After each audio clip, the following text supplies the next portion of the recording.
ठाणे महापालिकेच्या माध्यमातून महापौर शर्मिला पिंपळुलकर यांच्या मार्गदर्शनाखाली ठाणे शहरातील विविध प्रभागात सर्वंकष स्वच्छता मोहीम राबवली जाते। आज पालिकेच्या लोकमान्य नगर सावरकर प्रभाग समिती अंतर्गत प्रभाग क्रमांक 14 परिसरात सर्वंकष स्वच्छता मोहीम राबवण्यात आली। या मोहिमेत विविध विभागांच्या समन्वयातून व्यापक प्रमाणावर स्वच्छता करण्यात आली। या स्वच्छता मोहिमेत स्थानिक नगरसेवक दिलीप बारटक्के, राकेश शिंदे, स्थानिक नगरसेविका कांचन चिंदरकर उपस्थित होते।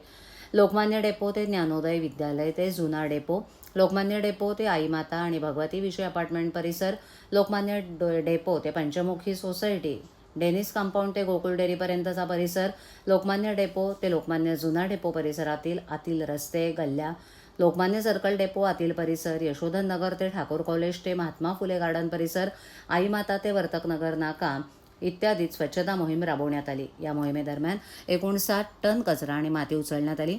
स्वच्छता मोहिमेत बांधकाम विभाग, अतिक्रमण विभाग, गार्डन विभाग, ड्रेनेज विभाग आणि घनकचरा व्यवस्थापन विभाग यांनी समन्वयानं काम केलं। यावेळी आरोग्य अधिकारी डॉक्टर राणी शिंदे, कार्यकारी अभियंता संदीप सावंत, सर्व अभियंते, मुख्य स्वच्छता निरीक्षक शयूराज कांबळे उपस्थित होते।